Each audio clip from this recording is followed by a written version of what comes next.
22. It's about 2:02 p.m. We're at the Ocean Shores Live Meeting Room, and I call this meeting to order. All right, first roll call. Phyllis, she just stepped outside to take an important phone call real quick. And Joe, Greg, and it's just us four as advisory board members. We also have Eric Noble and Robert Lund from the city and Marshall Reed from the city. And ma'am, your name? Nancy Last name? Milliman. How you spell that? Milliman. All right. And Jim Golden. Bob and Carol Rhodes. I'm in a waiting room. Uncles. Rich Hartman.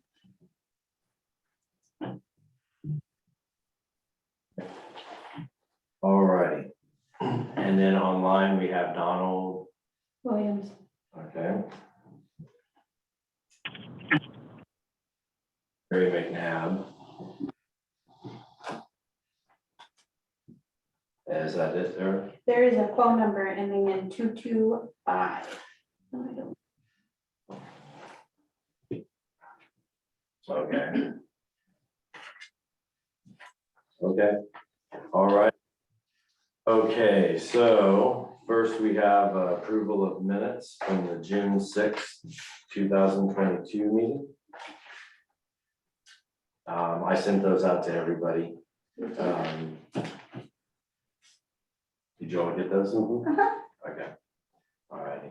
I don't, well, I guess it's a correction, clarification. It's kind of funny, actually. In the minutes of, I have marked, if I can find it because we have so darn many. In the minutes of the 11th meeting. No, sorry, wrong meeting. In the minutes of, that's this. Yeah, no, I lost. Anyway, it was a grant statement that he made. Shouldn't move my papers. And it said, just, in the minutes of the June 6th meeting, under good of the order, Grant said, the Freshwaters Corporation has aquatic weeds available for residents to use to remove aquatic weeds from their shoreline. We have lots of aquatic weeds Right. for Grant to, it should have been equipment for aquatic weeds, just clear rakes for aquatic weeds. It's on right here. Yes, that was for the special meeting. That was for Yeah. June 20th. I was talking about That was June 6th June, meeting. oh, I was reading it as June 6th. Oh, for June 6th. Yeah. Okay. Wait, it was written in color order on Monday, June 6th. Yeah, What that is. and, okay. So that would have been on the, well, that's what I mean, it was like, the way this came out, it was like it printed weird. It was just weird. Like, Well, for the June 6th meeting, Grant didn't say anything about that. That would. no, that would have been okay. Anyway, application should be, we have water rakes available for people to use. We have lots of weeds you can have. But I don't think you want those. It's water rakes we're referring to there. Yeah.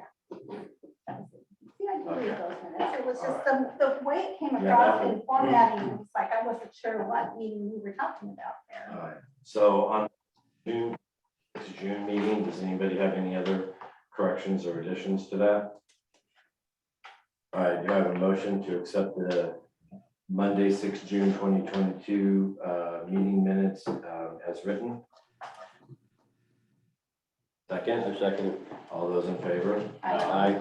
Okay. All right, next would be the Monday, 20 June 2022 minutes.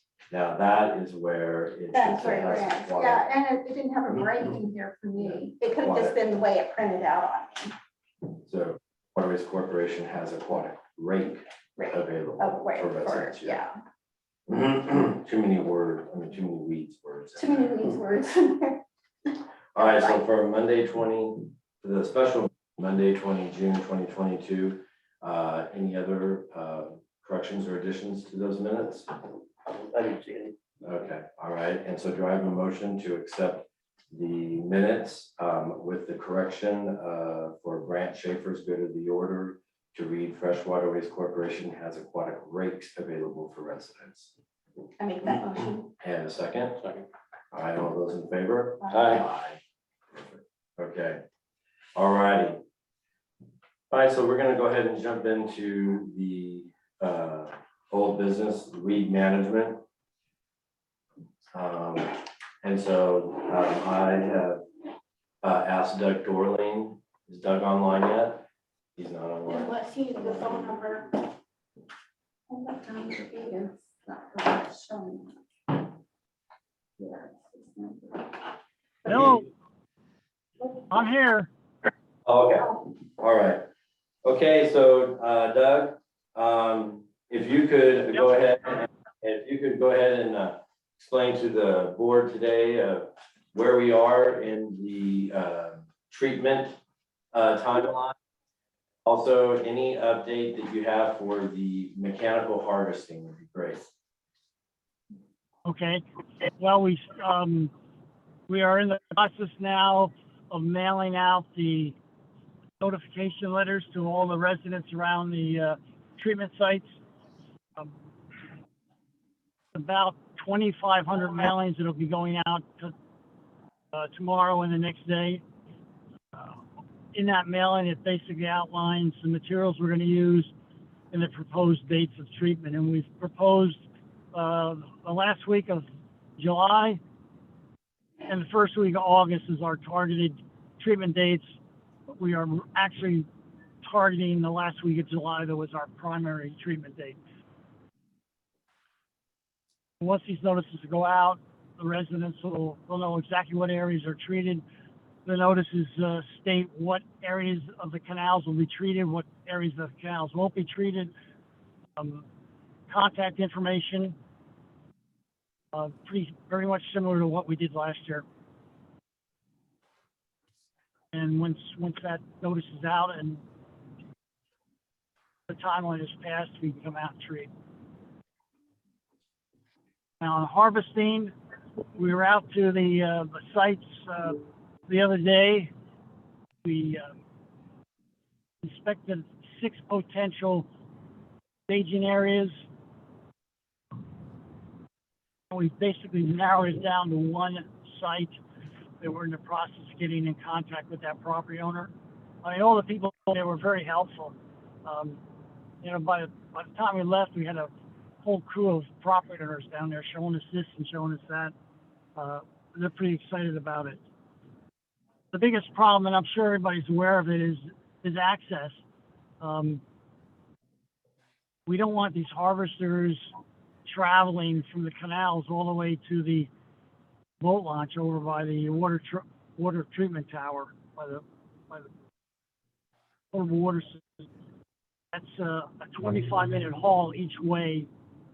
If that's what happens, then the harvester would be traveling more time than it would be harvesting, and that's just impossible. That would never work.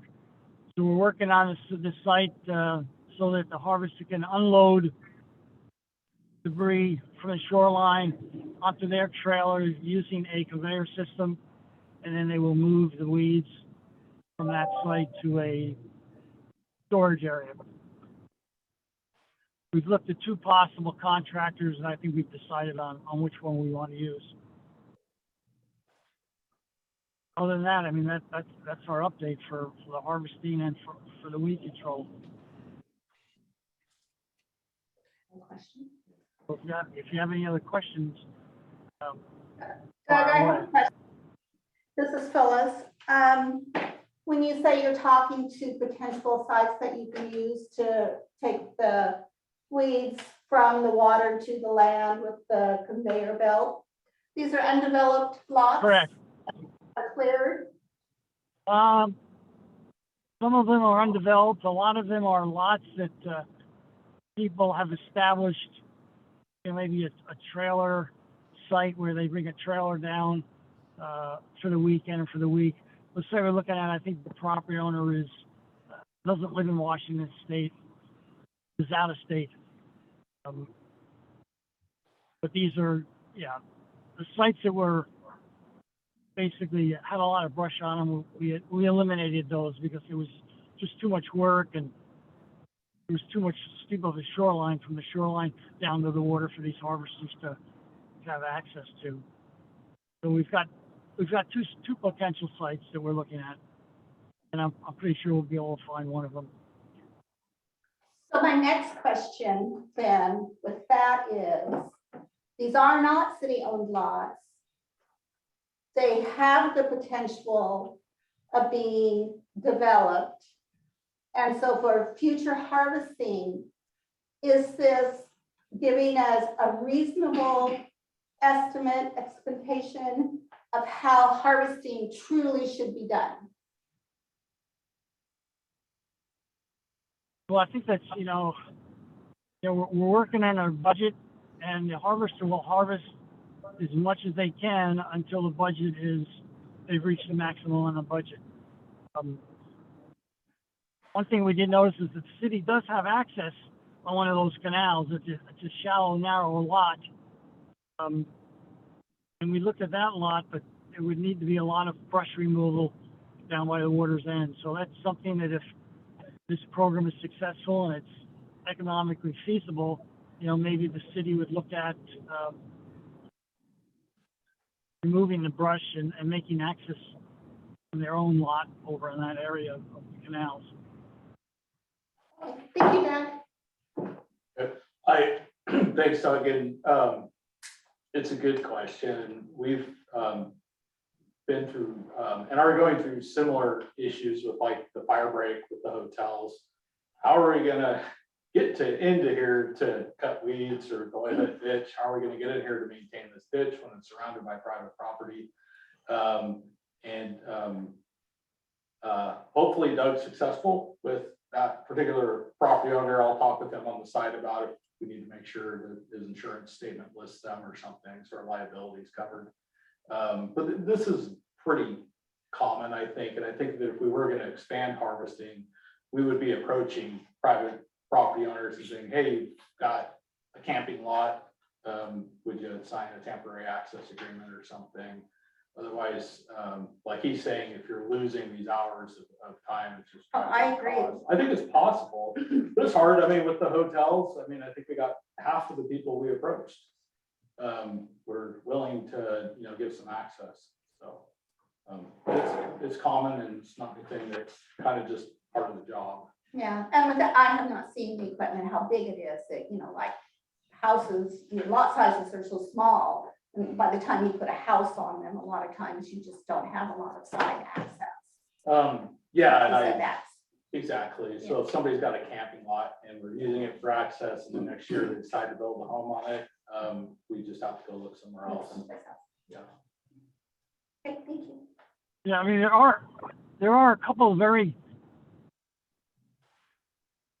good lots. The problem that we see is that there's too much of a gradient from the shoreline down to the water. And so the city were willing, and this is a successful operation, maybe they would want to contact one or two of these property owners and just have that area graded a little bit so that there's a lot easier access. But I don't think it's a really big, expensive proposition. It's more of getting the authority from the property owner to do it. The other thing we're looking at is instead of having the trailer with the weeds, bringing it all the way to the dump site. Apparently, one of the dump sites we've been considering is closed.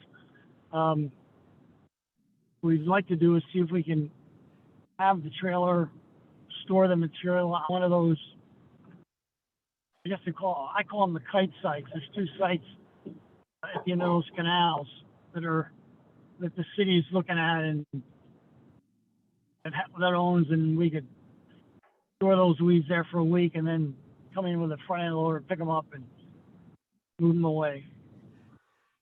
Doug, this is We Phyllis. save a lot of time, save a lot of, sure.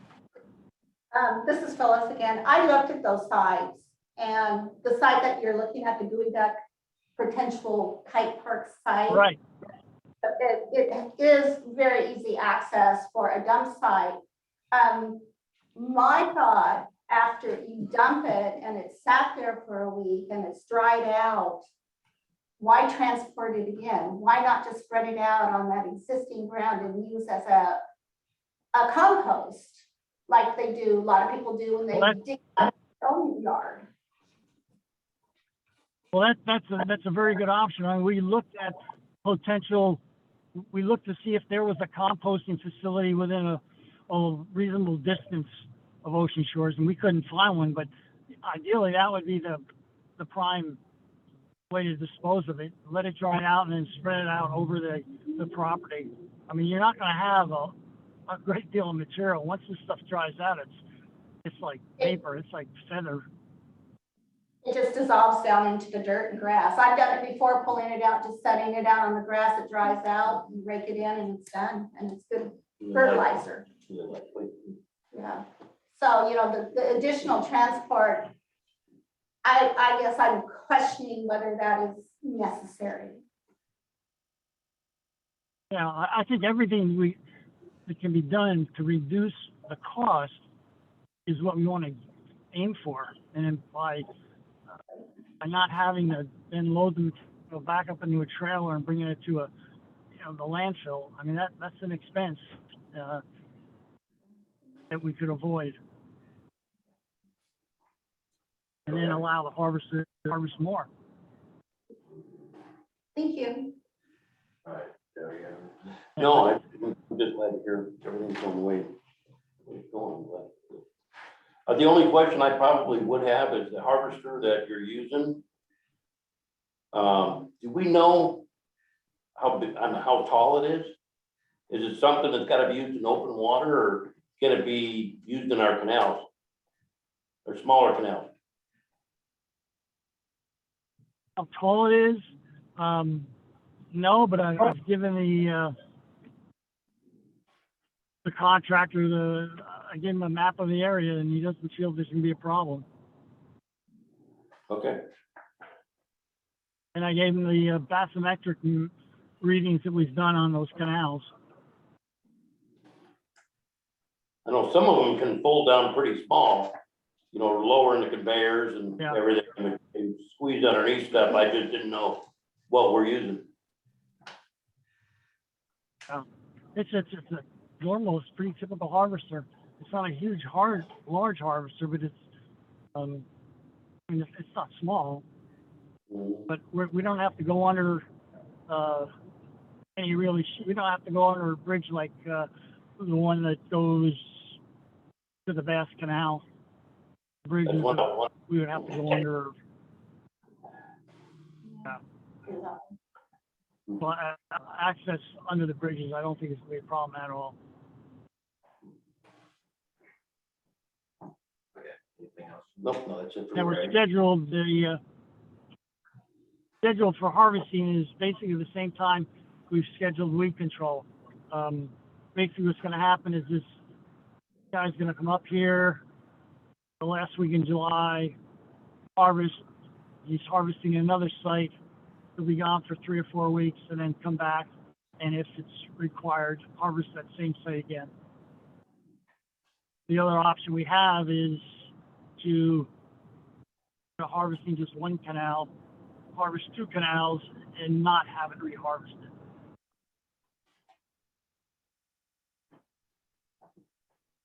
These are all things we've got to discuss with the city.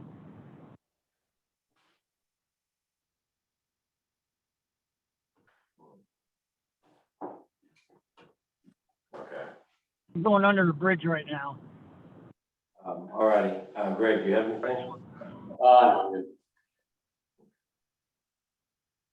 All right, Robert, do you have anything you want? It should be good.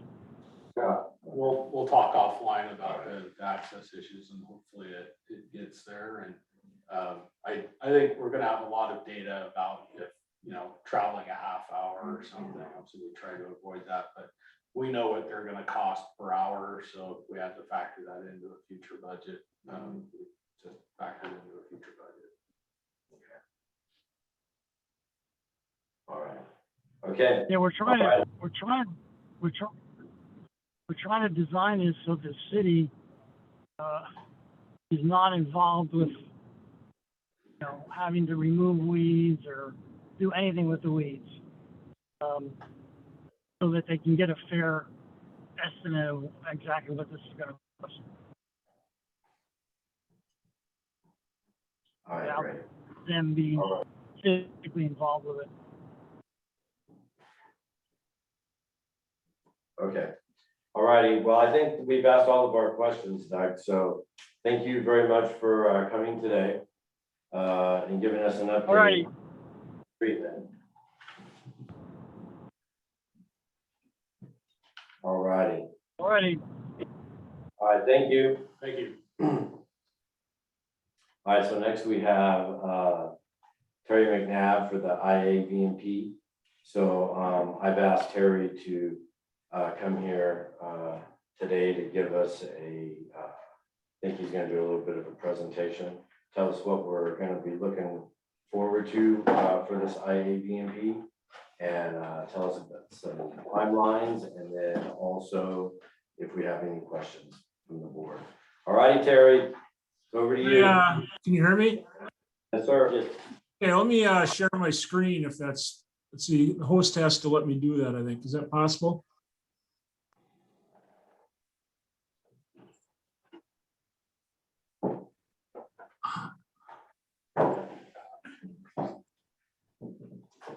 Okay, can you guys see my screen?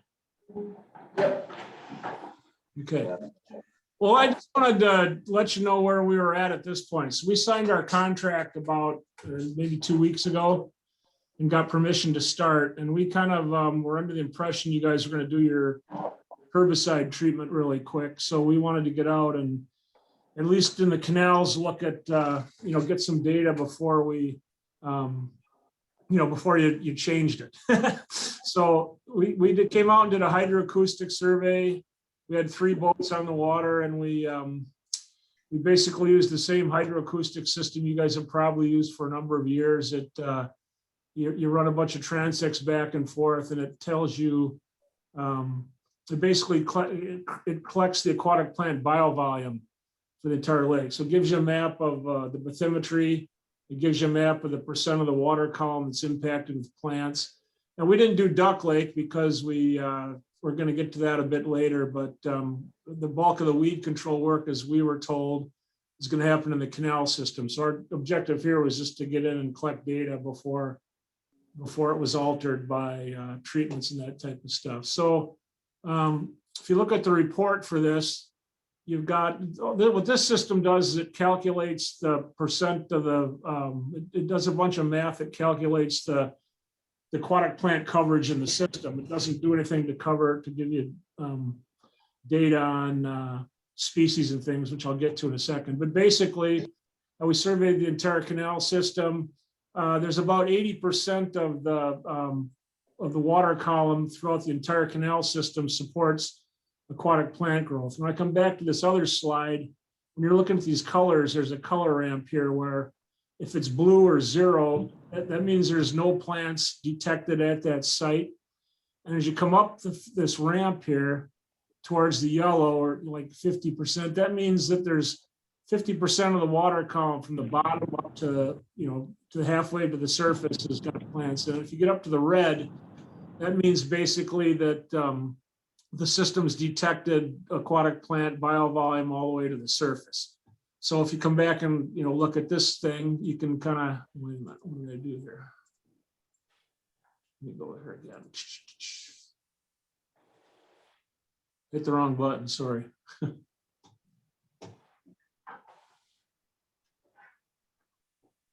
Well, let's doing that. So basically what this is telling us is you've got, it tells us exactly what the aquatic plant locations and shapes of the plant beds are throughout the system. We also used a couple of Trimble data logging sub-meter GPS systems to collect data on the plant species. So we've got point data all the way down the canal that tells us, well, what species are there, what the species mixes are. And we haven't processed any of that yet, but we're gonna get into that in a bit and combine that with the other stuff we're doing. So I guess then the last thing I want to show you is just a couple of slides of what we saw. So the primary problems we saw when we we're going out there is the submerged aquatic plants are the dominant ones are that are causing your problems are Elodea and widgeon grass. And these are pretty widespread throughout the entire system. These are the things I assume you're targeting with your aquatic vegetation treatment, but those two species are the ones that were really dominant. And there are a few other things mixed in here and there, but those are the two that really, fill up the space or fill up the water column. As you probably know, you've got a bit of an emerging Azolla problem. Mazola or mosquito fern is a floating plant that reproduces pretty dramatically. It generally is a problem in lakes that are more eutrophic because this plant doesn't have a root system. It can't get, the nutrients it needs from the hydrosoil like the rest of the aquatic weeds in there do. There's a couple little hairs that hang down that are the root system, and it can reproduce geometrically. So it's something that is expanding pretty rapidly through the system. It's a couple of canals were chock full of it, but most of the main canals had fringes of this stuff, and that you could probably expect to expand over time until your treatment program starts. These things can reproduce geometrically, like one produces two, then two produce four, and then four produce eight. And before you know it, you've got, pretty significant problems. So that's something that we mentioned. One of the preliminary things I'm seeing is the Department of Ecology. One of our objectives in writing this thing is to get grant funding. The Department of Ecology, part of their program is they've got an early infestation component to their freshwater aquatic plant fund. And I think from what we saw, the parrot's feather that you've got in there, which is on the noxious weed list, is scattered enough that it probably would easily qualify to submit to get an early action grant to control it. So, it's got a few spots where it's filled in pretty thick, but there's places like this all over the place. Pretty much widely distributed through the canal. If you look at the map we made, it's pretty much everywhere. So I think that's one of the things we're going to be, focusing our efforts on writing as part of the idea behind the IVAM is to, what can you do from a grant perspective. And then lastly, you do have a cyanobacteria bloom that's getting pretty substantial. We went through the canal connecting the two lakes. There's a really significant microcystis bloom in there, and you can kind of see the blue paint type stuff on the surface where the dead cells are accumulating. But there's also a component in the ecology's program to fund restoration for that.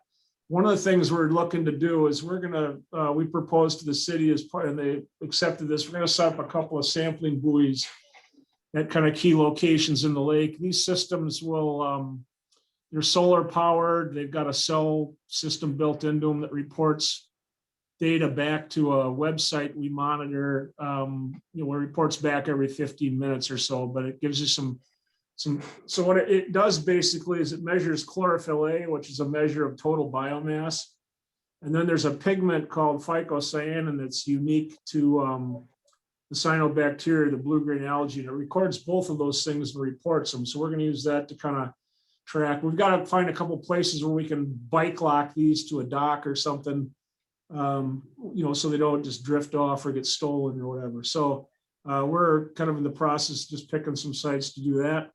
And I guess with that, I'll just see if you have any questions. Our job basically is to finish the aquatic plant mapping in the other lake. We're going to want to collect some data for the algae, the freshwater algae proposal that could potentially go back to ecology at the end of this whole process. You kind of hired us to do a aquatic, integrated aquatic vegetation management plan, but they also have an opportunity to come up with a phosphorus management plan. So we're going to collect enough data that you could at least submit on that and maybe start dealing with your cyanobacteria blooms as well. But we're 1 week or 2 weeks into this, and we've got a long ways to go. And I guess from what I understood, you guys wanted an update of what we saw on the lake when we were out there last week. And with that, I guess I'll see if you have any questions, and if not, I'll let you get back to work. So you can take your screen back if you like.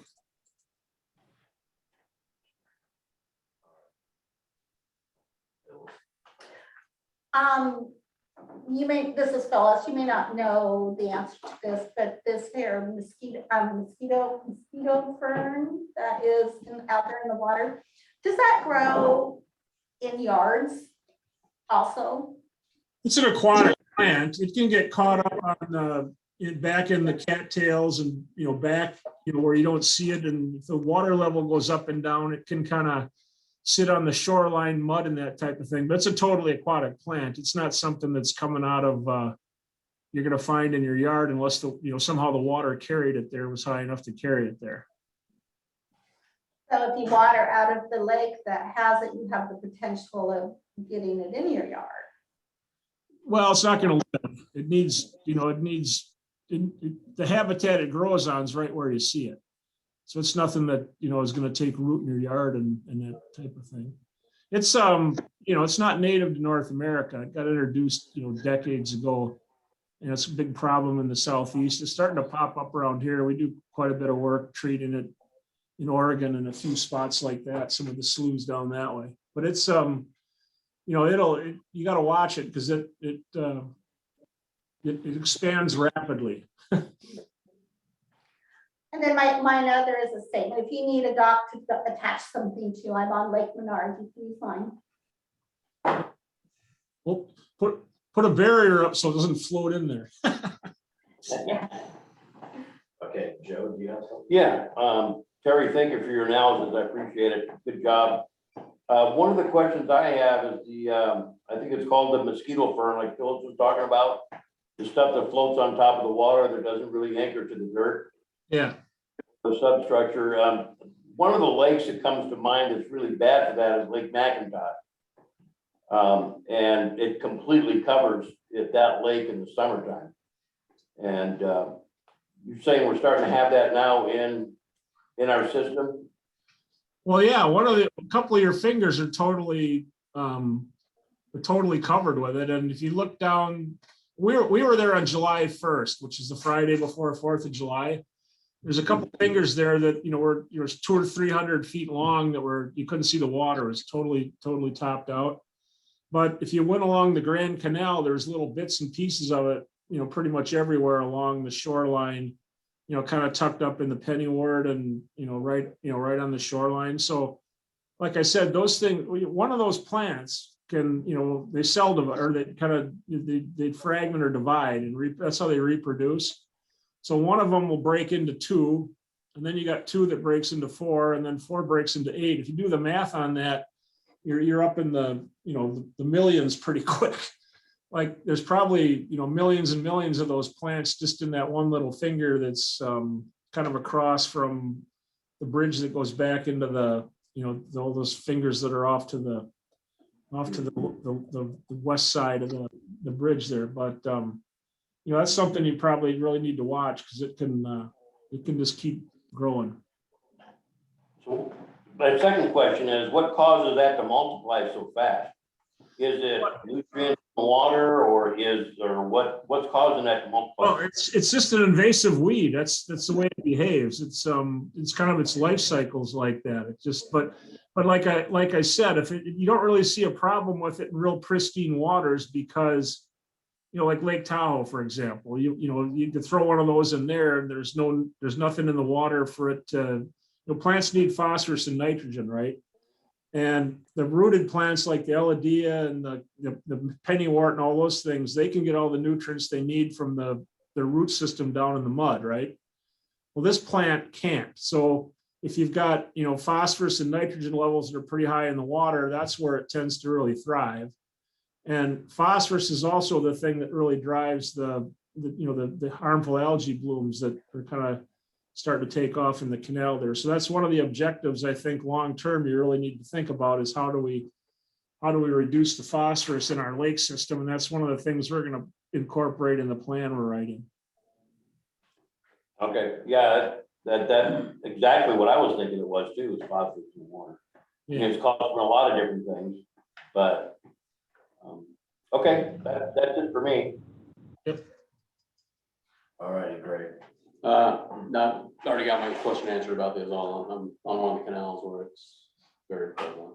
I think one of your shots was from there, so. And we watch it go, drift back and forth every day. Iron rake it to Steve, Yeah. and then reel on raking it in. So Robert, did you have something you wanted to, about the IVP or anything? No, I mean, I would just follow that up is that we've got some opportunities. This was a catch up for the board, and then there's going to be some opportunities for the public to participate.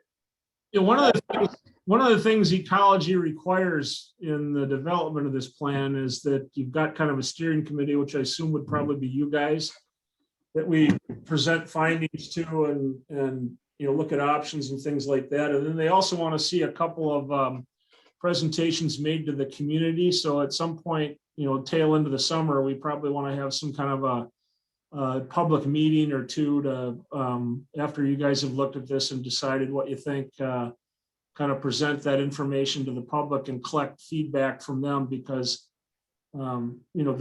that's really something ecology really wants to see as part of this whole thing. So they want to make sure there's buy-in from the public. Well, that was one thing I was going to ask you, Terry, was when should we start talking about the steering committee and getting that set up? Probably pretty quick.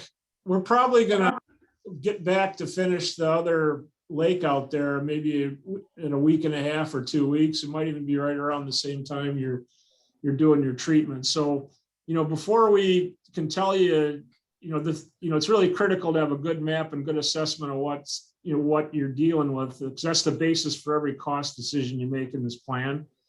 But it would be a good idea to maybe, organize who you want on it, pretty quick and get back to me. And then we can hold some kind of a little introductory, Zoom meeting that, with that group, sometime in the next week or two. And then we can finish up our field work and get our algae buoys in place and start logging data. And then, we'll make our maps and, get ready for the public stuff kind of tail into the summer. And about how many people should be on this? It's totally up to you. What they really want to do is try to get kind of broad representation from the different communities. And if there's people that have different ideas about, how you should be doing the stuff, it's good to have them involved at some level, just so you get some, some of that feedback. What ecology doesn't want to see is they don't want to see you come up. Let's say we came up with a plan to treat the entire thing with a herbicide X, right? And then, 50% of the lake residents think that's a bad idea. They want to use the steering committees and the public stuff to weed, to help narrow down the choices, or it's your lake and you have to kind of pick what tools you want to use. And they want to see that, that you went through that. So it's a good idea to get some, just some varied representation of, different opinions, that kind of thing. And should there be somebody, some city representation on it as well? I would assume so, just from the standpoint of that's who's the contracts with, right? Right, okay. All righty. Okay, well, I think that answers my questions. You guys are all good. Yeah. Eric, do you have, I know we were talking today. Do you have any questions Yeah. about it? Yeah, is one of the phosphorus, does it some of it come from just fertilizer on grass and stuff that then washes into the canals? It's not as big of a contributor as you think it might be. Phosphorus, when you put it out as a fertilizer, it usually is a slow release pellet to some degree. So, but when it gets off the pellet and into the soil, phosphorus binds pretty tightly with soil particles.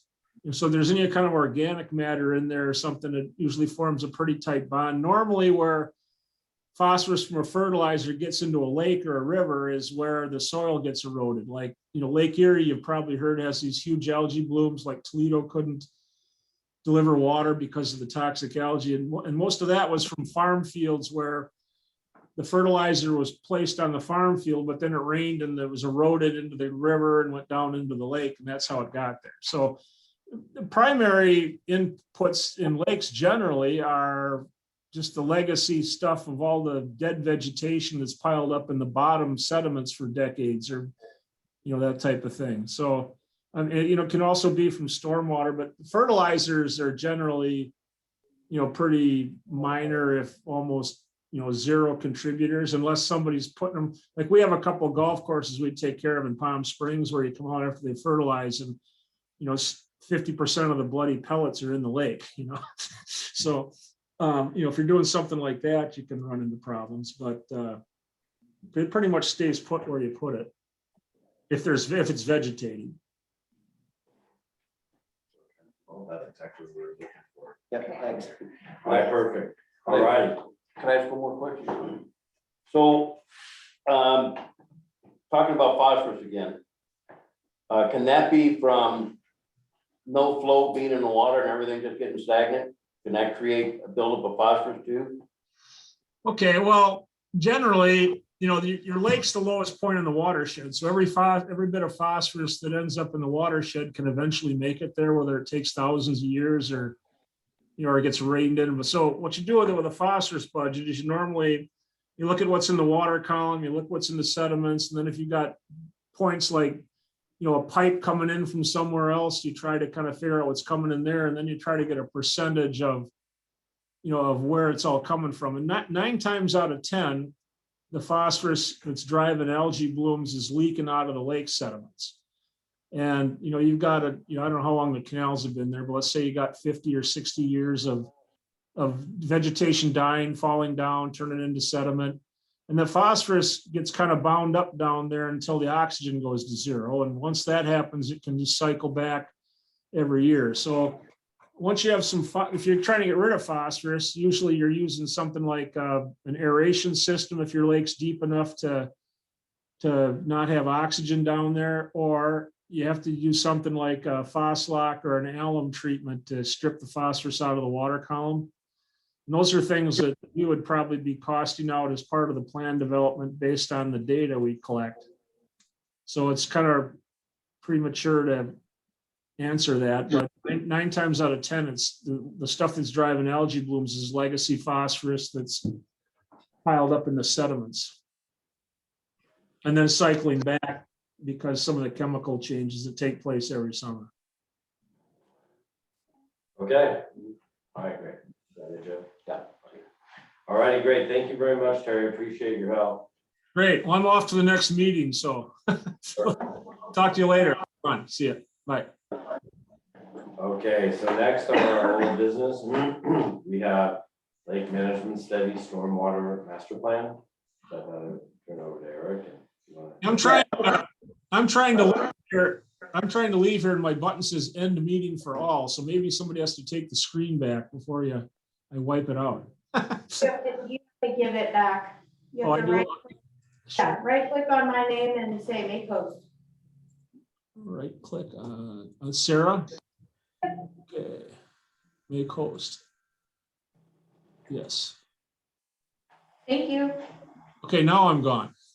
Yes. Yeah, so, this is just something we've been talking about for a while, and it's actually, we're discussing it tonight at the council meeting of actually, with the stormwater rate increase that we did to set aside for, staffing or whatever that was, none of that has been used for 2022. And what we had set aside was $165,000. So I'm going to request that we earmark that $165,000 out of 2022, and just for 2022, for a stormwater master plan and a fresh waterways master plan. And I think now is a pretty critical time to do it with everything that's going on and with the IABMP can be, you know, incorporated into that. I think the last time a stormwater plan was done was 95. Is that right? Yeah, I don't think it was finished.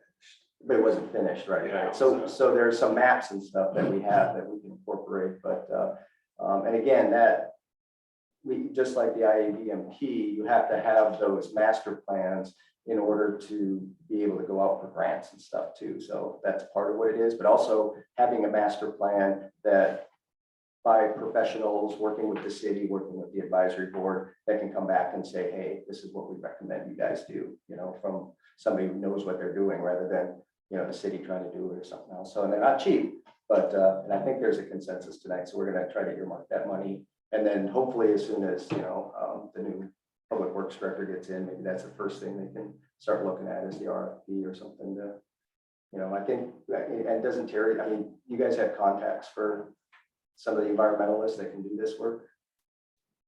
Yeah, through our professional Yeah. services roster and yeah, wherever you guys decide to do, you know, we have this integrated plan. I would think the natural flow would be to flow from this plan into, here's or it's nearly complete, you flow into another plan if that's what's decided to do, Yeah. you know, the timing on that, but yeah, and some of the groups helping Terry on this, he's got like Herrera Environmental subcontractor. Contractors. So there are other groups besides, I mean, we've got two great groups here actually doing either could have done the spraying or the integrated plan this year, Doug or Terry. They just wound up where they wound up. So there's a lot of lake expertise there and they get in with the geochemistry and stuff. They're talking to Herrera and geoengineers and stuff. So, yeah, I think it's all the process here. Just that would be the process is that you're getting a proposal from a qualified firm that knows what they do with lakes. And I have no idea how much it's going to cost. That 165 is just because that's the number that we put aside each year. So that's where that number's coming from. But with the IABMP already being done, that might help it a lot too. So that's pretty much, but hopefully tonight we'll earmark it. And then once it's earmarked, it's just a matter of, it's up to the city and you guys working out the scope of it with the consultant. So that's what I would kind of see, but I don't want to overwhelm you guys. But it seems like a good time since we're working on it anyway. Yeah, like I said, I think it flows pretty naturally with the IABMP into a plan. And he's doing a lot for us. Yeah, it sounds The like plan that. too. Yeah, So, yeah, he's dialing into it. So, you know, and with the stormwater, I think it all, you know, with possible, you know, you got that whole thing that's flowing in there because that's what the canals and everything are, is the stormwater drain. But then having a master plan for the stormwater on, you know, what the future should look like and how we get there and what it's going to cost. So hopefully tonight, yeah. Okay. That's on the agenda tonight. All right. Board members, you guys have anything on that topic? No, I'm good, thank you. Okay. All right, new business.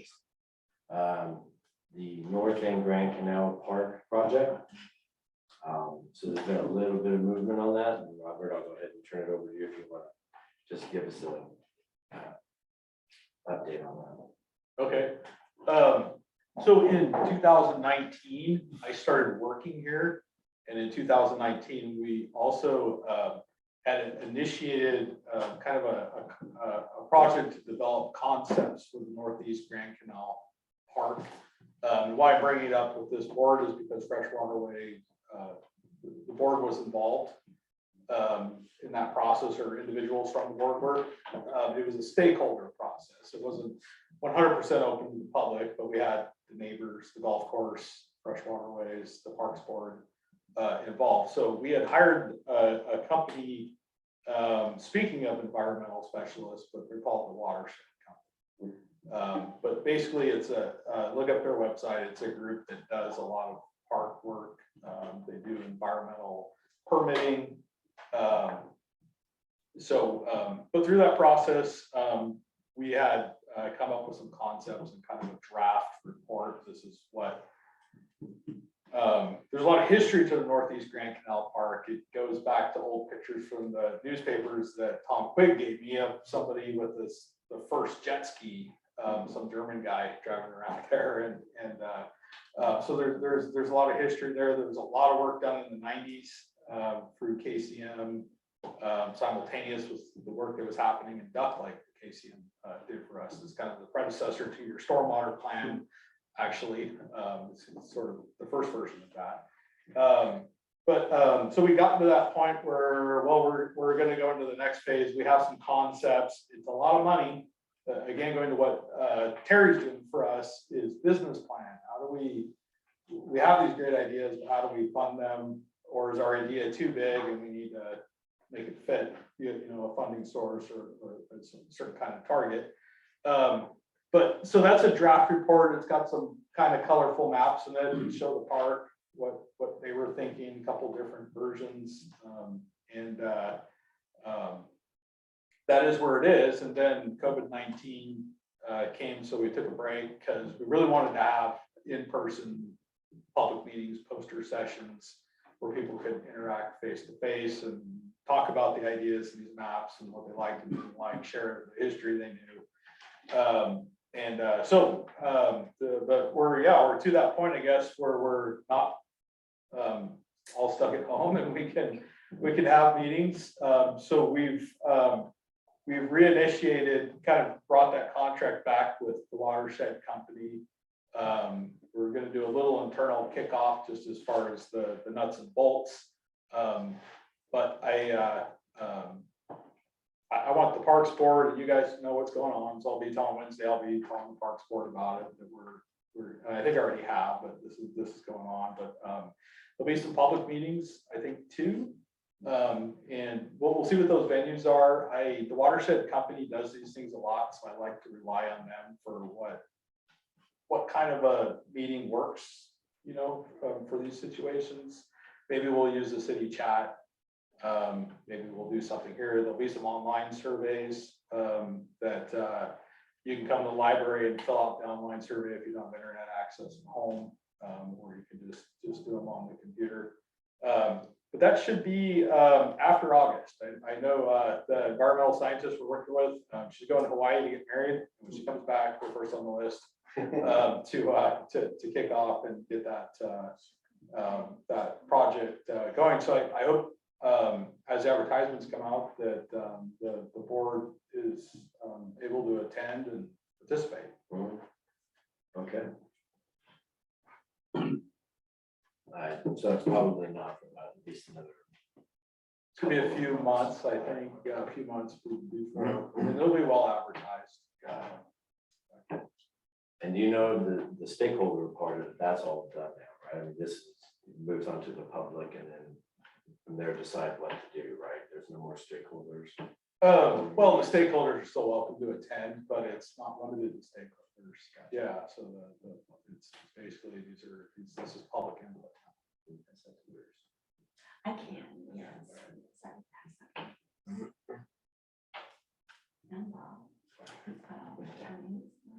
And Bruce was one of the stakeholders, just so he Yeah. kept up to date on that. Okay. All righty. So does any board member, you guys have any questions about that? Or any comments or anything? No, my only comment is good to get it back on the board again to be working. Yeah. It's been a long process. It's been sitting there for a while, so. Yeah, so Okay. it's good to get it moving again. Especially those of us who worked through it. Exactly right. Okay, all right. Well, thank you very much, Robert. Appreciate that. All right, so next on the agenda, we have public comment. So we'll go ahead and we'll just go right on down the line. Just please keep your comments short and brief. Okay. All righty, so we'll go ahead and Nancy, you have anything? No? And Jim? Well, personally, I'm kind of sorry that we're kind of taking one direction, it seems like, for the controlling the weeds on the waterways. Putting a lot of faith in other companies, corporations to oversee what's going on here. And I would rather see part of this $165,000 spent for some equipment to take care of the problem itself. And I referenced our roadways that we have here at Ocean Shores, I think would be about the same amount of mowing as what we have on the waterways as far as cleaning.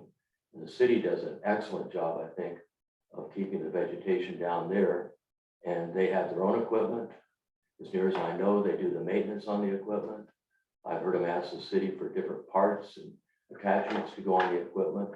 And I think that we're basically killing the weeds, and it's causing the problem in itself. When I hear phosphorus and it's from dead vegetation in the water, I think we're headed the wrong direction. I worked at Lake Powell for almost 10 years, and we had islands out there in the waterways. We had peninsulas that went back into the waterways. And when the water went down like it is now, you had problems in those areas, and it was mainly because of stagnant water. And that's what we're creating here. We just don't have enough water flow. And until we get this vegetation out of there, we're not going to have the water flow. And by killing it, all you're doing is it's going to the bottom of the water. So you're not getting rid of it per se, you're just creating more of a problem later on down the road. So I think that needs to be taking another, I'm not saying don't do something right now, but I think it needs to be another direction taken as far as exploring. I think there's other avenues that can be successfully accomplished through this. Okay, great, thank you. Carol? Well, my question is, I've heard that you're not going to treat Bass Canal this year. And the entrance, and I wanted to know why.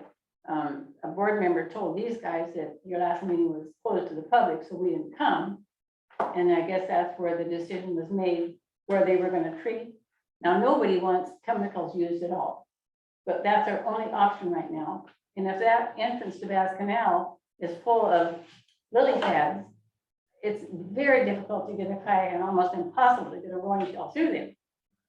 The only way you can get through there is with the powerboat. So what are we going to do? And why was Bass Canal left out?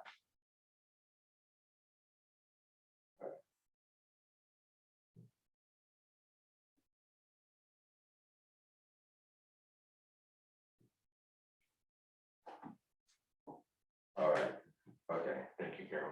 Bob? I understand that we're maxed out on the funding to do treatment this year.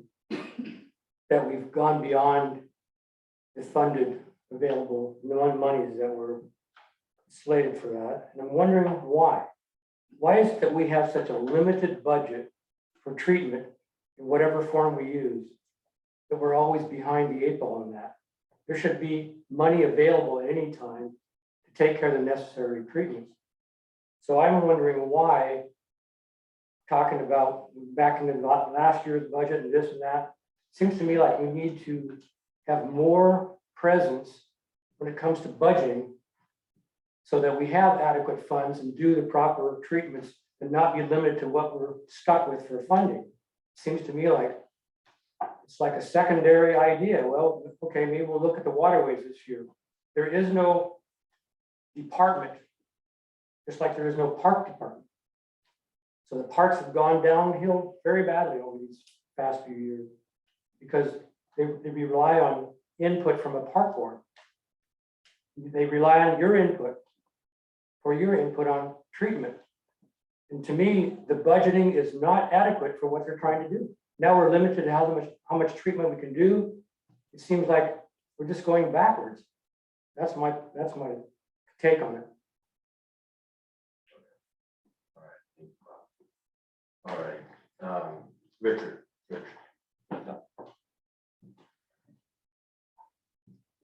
Okay, all right. Don Williams, sorry. Yeah, can you hear me okay? Yes. Okay, thank you. I'm glad you discussed the stakeholder committee for that integrated study, because that's very important, and I hope you'll be able to participate, but it seems to be moving ahead and will be taken care of. The other question I had was, starting last, I think, December, the board was putting together a list of 10 priorities for the fresh waterways. And I know over the spring, I didn't attend your meetings. I watched a lot of them, and they were reviewed, and sometimes the reviews were kicked down the line because they hadn't been ready yet. And I'm not aware of any final approved list of 10 things, and I've never seen it presented to the council. So I'd like to find out, how do I get a copy of the approved 10 priorities of the Fresh Waterways Advisory Board that was started, I think, last December? And thanks a lot, but doing a good job. Looking forward to what's going on. Thank you.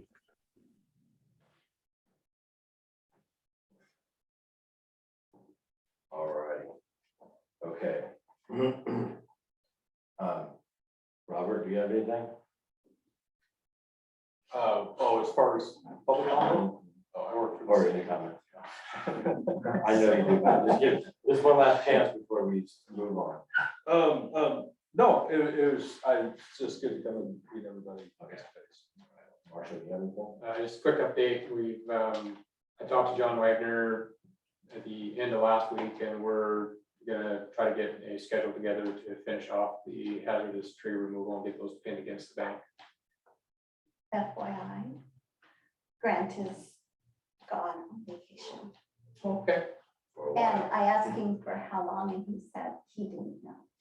Okay, For a while. well, John's gonna coordinate with Steve, when he gets a window of opportunity, and then we'll see if there's a workaround or something like that. But if I mean, I know where the keys are. I can get in his house and everything, but he's got one of the boats out of the water. So I don't know if we have access You to can it. just pass on him that July probably isn't the best, just because Sure. I don't think Yep. we'll have a lot. I think we'll have some other advisory board, and corporation members, not all of you. Okay. Yeah. Yeah. That'd be perfect. All right, thank you. All righty. Eric, you have anything? No? Okay. All righty. So we'll go ahead and go to good of the order. Phyllis? Thank you. Joe? I have nothing else. Greg? Nope. All right, well, from one of the board members who could not be here today, I'm just gonna read a little bit of an email that he sent to me, and this is from John Pike. And said, I wanted to bring up the buoys. This past 4th weekend was pretty ugly with boats headed south of me at full speed. He lives on Duck Lake, north of Waterways. The ugly part is with people that own property in this area. There were some pretty loud altercations between boaters and homeowners. He sent me a text Monday evening. It seems that the police boat may be operational again. I saw it with 2 officers going south under the Overlake Bridge. Will we be going another summer with no buoys? And I know that that's been, John, as everybody here on the board, has been an issue, and I appreciate that. Sarah said that to the chief police. So I can tell you, we probably do need to get going on the buoys, but one of the things is you know, and also with Don Williams asking about the list of priorities, we are working through the list of priorities, right? I know I haven't passed it out in probably maybe 6 months, but if you go back and look at that, we're hitting every single one of those. And these 2 big items that Eric is working with city council on are 2 of the biggest items on that list. And that's the lake management study and stormwater master plan. So if you stop every year, we have to deal with the nonsense of these weeds every year. And every year it's a complete rehash over and over again on what residents want to do and the way that they think that it should move forward. And all that we're doing here as the advisory board is trying our very best to manage the health and the maintenance of the waterways and advise the city on the way that they should move forward, right? Ultimately, city council, I believe, has done a great job. So thank you to both of the city council members here of giving us funding that we had not had in the past. And as far as I'm concerned, I'm grateful for that, not just as a resident, but also as a member of the advisory board. So we are making a lot of progress. And there's nowhere to go but up, hopefully. But what I would like to say to everybody, advisory board members and residents, is for this IAVMP public meetings, when we have those, please show up to those meetings and express your concern, your experiences, Mr. Goldman, everything that you just said, get over there and in the meetings and say all that stuff, so that this gentleman that we're paying very good money to put together a report can then give the city a report that we all can sit down and figure it out and maybe move forward in a different direction. Okay, so with that said, I am going to adjourn this meeting. It is 3:08. Next meeting will be held Monday, August 1st, here at the library at 2 p.m.